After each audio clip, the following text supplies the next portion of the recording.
Wrestling? Oh, yeah. We haven't been wrestling in a while. No, we haven't. So I'm going to start with a little bit of what I know, and I'll just keep it brief. You know nothing. Yeah, well.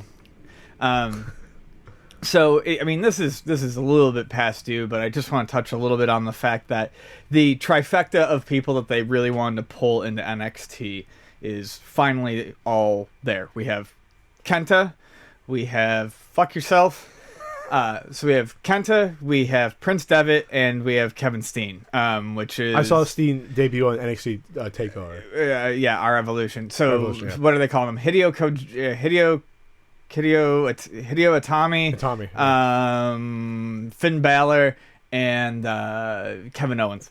So they finally have these guys in, and what's great about it is they're going to start pulling up and ruining the careers of their best talent very soon. Did you hear that they were contemplating, possibly still contemplating, giving Adrian Neville a Mighty Mouse gimmick? No fucking way. Yes. The guy who was their champion.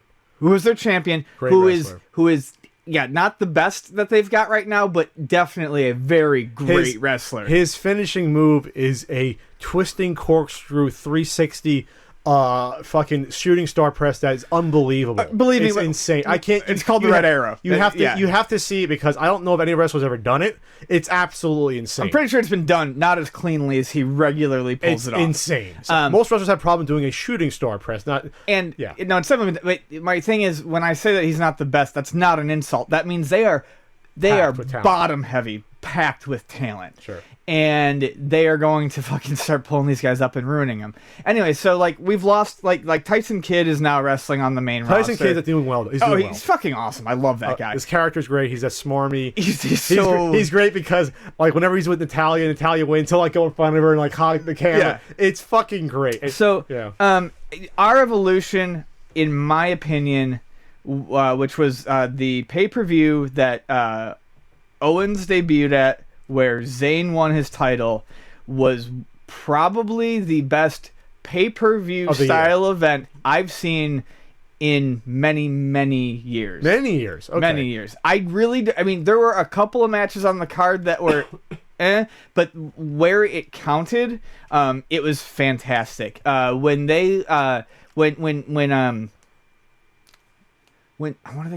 Balor came out, for weeks, everyone was like, everyone's like, where the fuck's his paint? And then he comes out in like a modified version of his paint, and the crowd went fucking apeshit. It was like what is he, Scottish or Irish? Irish. He's Irish. Like war paint basically. Well, what he came out with, he used to come out in like this crazy like old style almost like I want to say Celtic war paint.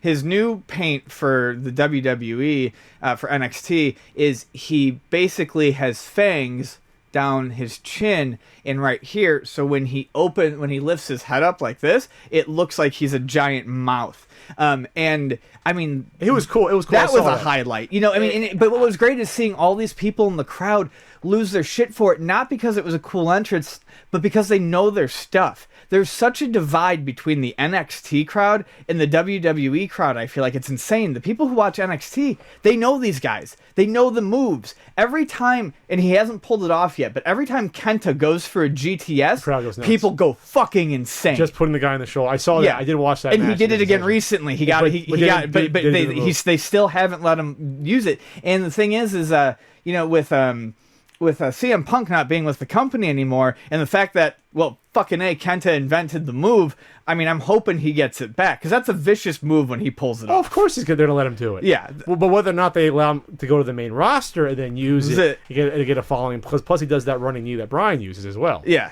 But that's because all these guys were inspired by. I know, and this is the weird thing about the WWE is you've got the products are totally different. I know that you've got the guy who inspired your main eventers on the main show, working your undercards. It's nuts. Anyways, on a secondary show, not even on the main show. Anyways, I don't want to ramble. You've got something you want to say about Brian. We'll talk about Brian separately. This is a good cut-off point. But I'll just say is that NXT is very interesting. I didn't watch the entire event. I watched a chunk of it.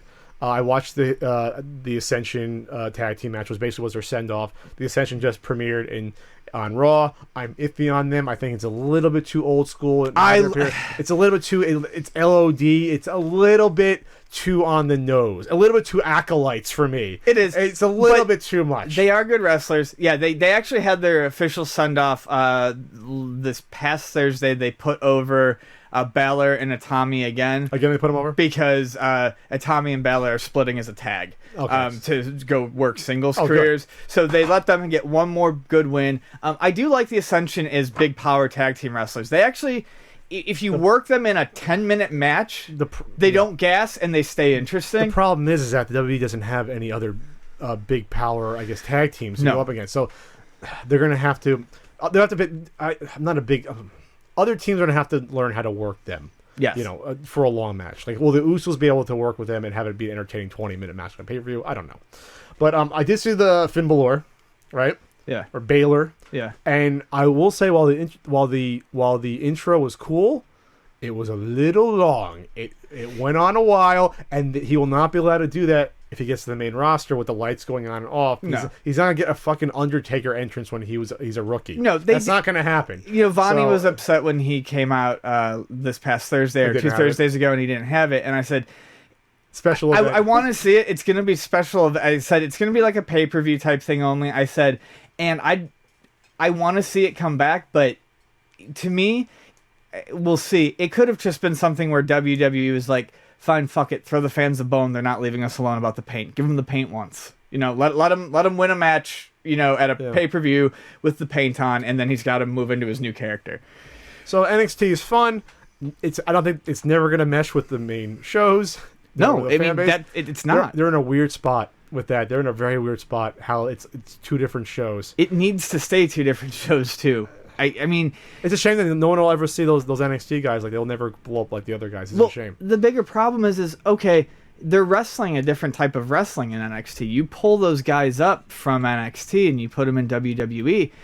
Even if they do see him, you're never going to if you're just watching the main card, you're never going to get why these people were loved so much, because you're going to see a WWE match. Yeah, you're going to see a very watered down version of them. For the most part, what impresses me most about NXT is they let these guys take bumps that they would never let their main guys take. They let these guys pull off moves and work matches that they still don't do on Raw or SmackDown.